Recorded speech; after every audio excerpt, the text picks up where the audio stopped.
All right, hey everyone.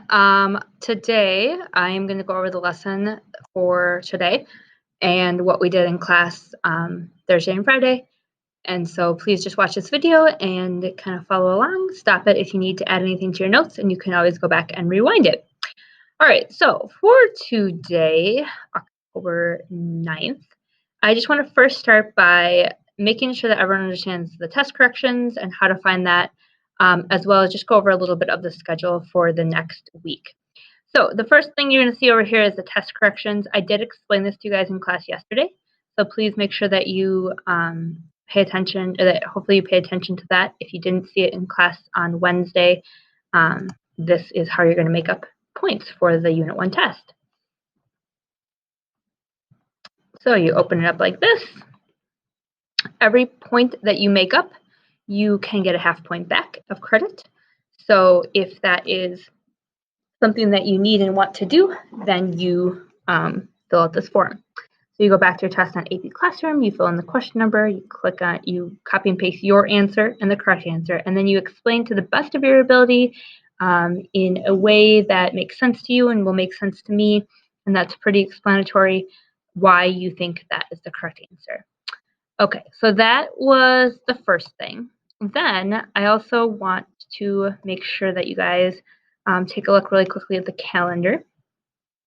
And so for the calendar for the upcoming weeks, for Monday, the only homework that you have is to read Chapter 2, Key Question 3. And I'm going to tell you right now that it's pretty short. So if you are behind on Chapter 2 notes, you didn't finish for some reason Key Question 2 for today, or you would like to get caught, or you'd like to go forward with your notes, this weekend would be a really good weekend to get caught up and even to get ahead a little bit, because things are going to start getting a little bit more stressful during and after MEA break.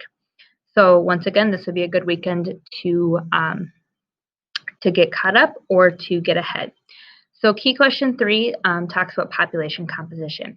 Then you'll notice that your chapter or your Unit 1 test corrections are due on that Wednesday, and then you do have MEA break. But over MEA break, you are going to have a couple of larger assignments, one of them being to finish up Chapter 2, which is key question 4 and 5, and then you're also going to have a larger assignment called the DTM assignment. It is posted, but please, you do not need to start that. Please don't actually start it until Monday. I'm going to explain that in class on Monday. And then you'll see some other things going on here as well. So just a heads up about your assignments. Okay, so that is that. Now we're going to go back and we're going to just review what we learned yesterday about Thomas Malthus. And so I'm going to try to just kind of give you a very brief overview using Cami, and we'll give this a try. All right, so Thomas Malthus in 1798 made some population predictions. You guys watched a video about him, so this should be a very quick refresher. But basically what he said was that we are going to have populations rise, and populations are going to rise in an exponential way. And so as people have more and more children, those children are also then going to produce more and more children, and population rates are going to go up exponentially, or we also call this geometrically. But he thought that food, from what he saw, was going to rise in a linear fashion. So it was going to go up in a line. Obviously, that's not a very straight line, but at some point there was going to be a problem. So when we get to this point right here, there was going to be a problem because the people were not going to be supported by the food supply anymore. There wouldn't be enough food to support all these people. And so Thomas Malthus was not very big optimist in terms of people's ability to stop having children. He didn't necessarily predict that people were going to slow down their population growth down on their own. So he thought was that there would be these checks on population that were really destructive, like war, famine, conflict, and people were going to start fighting over food resources, and that there was going to be the way in which population was going to slow down was through higher death rates. Because really there's only two ways to slow down population growth. You either can lower your birth rates or you can raise your death rates. Now, generally, lowering birth rates is considered the preferred way to slow down population growth instead of trying to kill off a bunch of people.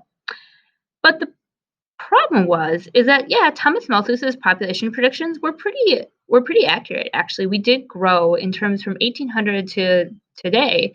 We have grown at an exponential rate. The predictions right now don't think that's not going to continue into the future. In fact, we are slowing down in terms of this. It's not continuing to rise and rise and rise. We are still going up, but it's starting to even out a little bit. But a lot of his critics said, well, you know what? Food, people aren't just going to let themselves starve, that people are innovators, people create things, and so they're going to create ways to feed all those people.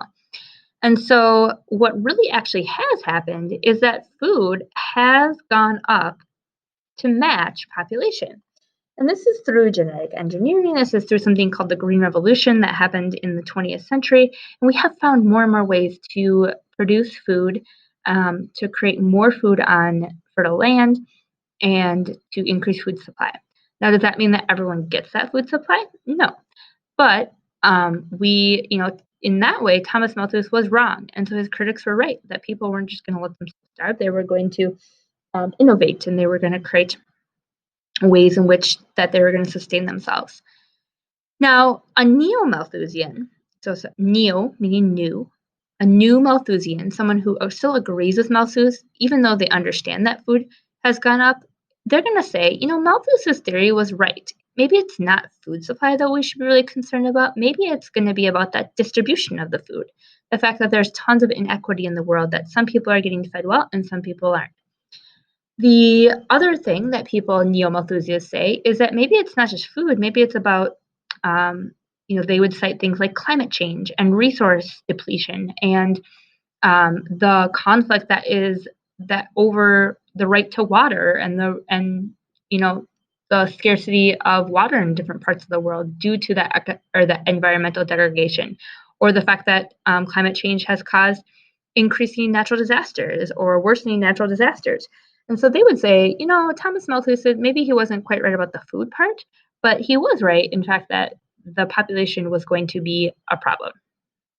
All right, so that is a quick little overview of Thomas Malthus. I am going to create a second video that's going to go over the population dynamics and those terms there. So you should watch that now.